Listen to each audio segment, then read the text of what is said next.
Well, it is unusual to see you without other people's clothes on. So, are you comfortable being Steve Coogan on the telly? Not really, no. Good night. Oh, no. You're the fourth Bee Gee. But you've got lots of different guys. There's obviously Tony Farino, the Portuguese lounge singer. Alan Partridge is always putting his foot in as well. Paul Calf, drunken lout. Yeah. They're all a bit rude, a bit arrogant. Are they all aspects of you, or...? Paul Calf started out... Well, really, I had this job at this factory years ago, and there was this... there was a bloke who worked there. Called Mick. You talk like that.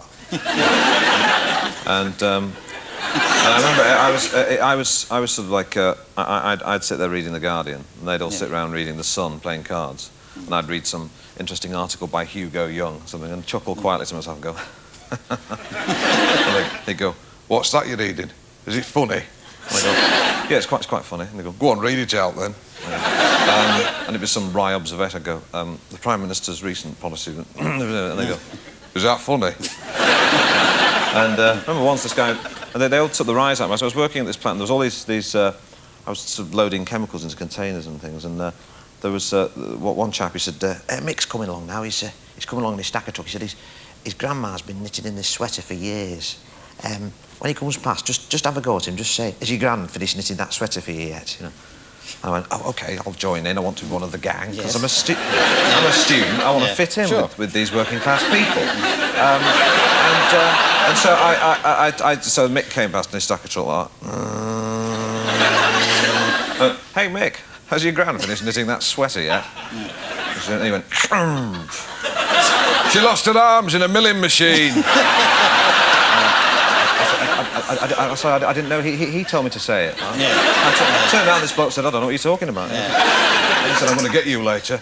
I was leaving the premises later on. He ran up to me like that, and he went, "Ah, we had you go in there, didn't we?" When you started out in entertainment, were you doing basically impressions? I was doing impressions, I was doing voiceovers. I saw an advert that said voiceover artist required to overdub crap early 70s foreign films. And I went off the audition, and I knocked on the door and said, "Is this the interview for overdubbing crap early 70s foreign films?" And a guy came to the door and said, "Yes, come in, sit down. So you want to overdub crap early 70s foreign films, do you?" And I said, "Yes, do you think I'm cut out for the job?" He went, "No, you've got it all wrong. Your voice shouldn't suit you at all. When you lose your temper, it should be like this. Hey, you!" So was that you when you were a schoolboy? You used to do impressions of the teachers? Yes, I used to stand in front of the mirror and do impressions, amongst other things.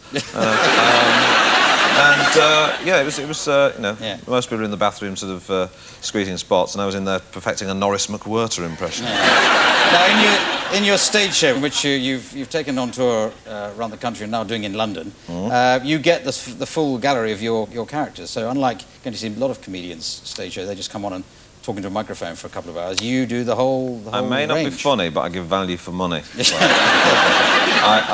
know, there's Tony Farino, Paul Calf, Pauline Calf, Alan Partridge, and another character called Duncan Thicket. Quite raunchy. I mean, all of your characters are a bit, as I was saying, a bit rude and foul-mouthed, aren't they? Yeah. It's sort of dumbed down slightly for the stage because you have to sort of.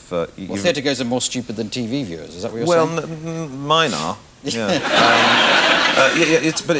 You really sometimes on the front row when you're doing a show, there'll be some young chap who's been brought by his parents, and the young chap on the front row clearly thinks I'm fantastic, and his parents think I'm rubbish, right? Yeah. And they're sitting there like this. All the way through, it doesn't matter what I do, and then they're just going like that.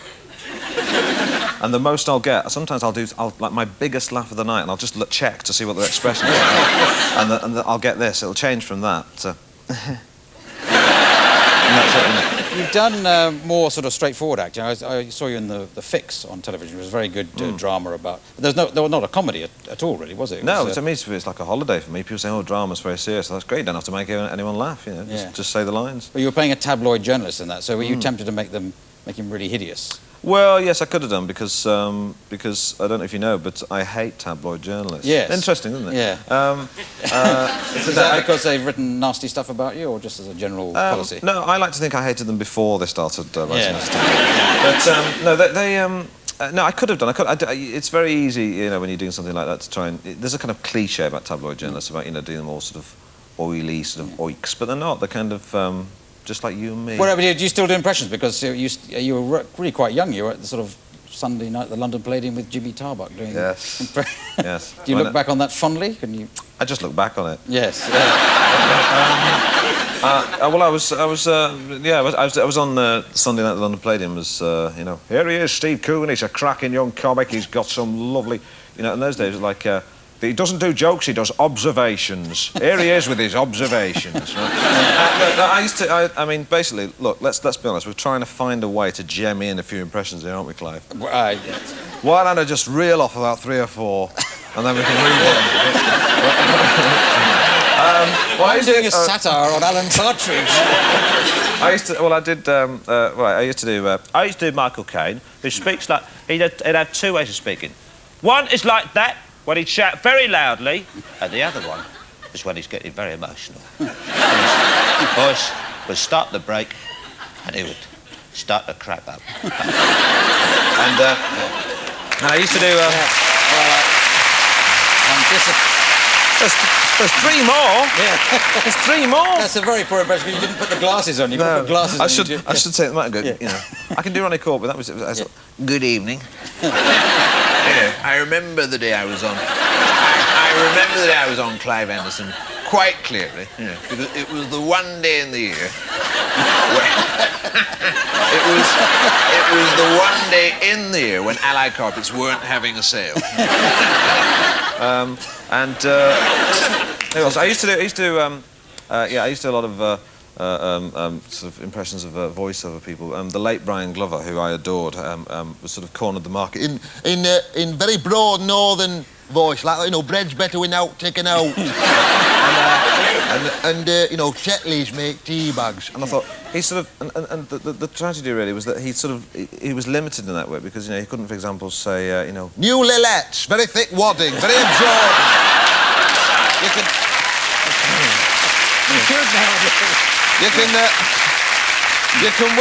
You can wear them all day long and no one knows out about it. So, you could continue his career for him beyond the grave. Yeah, Well, I hope I've covered most of the ground there, but there's always questions from the studio. Has anybody got a question for Steve Coogan that I haven't asked? Or even one I have asked, just ask it better. Right over there, gentleman, a sort of rather attractive, almost tartan tie, blue shirt, glasses. What was in the drawer at the Travel Tavern? It's very interesting. That's a bit of a kind of a fan question. That not going to stalk me afterwards, are you? That's when you know when you succeed, when you really succeeded, when you've got a stalker. Have you got a stalker? No, I feel slightly annoyed about that. Yeah. So quite like them for a few months. Yeah. So who do you get, before you answer that question, who do you get sort of after shows? Do you get fans, groupies, autograph hunters? I do. I get the people who turn up at the stage door. I wish they were groupies. The people who turn up at my stage door, I've got like you know, spectacles, anoraks, you know, little sort of bum fluff beards, and that's just the women. Tell you what happened once. I was in a restaurant and this policeman came in and said, with his uniform, and so took his hat and said, "Mr. Coogan." I said, "Yes." He said, "Do you own high-performance sports car parked outside?" I said, "Yes." He said, "Could I have a word, please?" I went, "Oh, OK, all right, what's at the restaurant?" And he went into the hallway with me and he just went, "I just want to say I'm a great fan." And he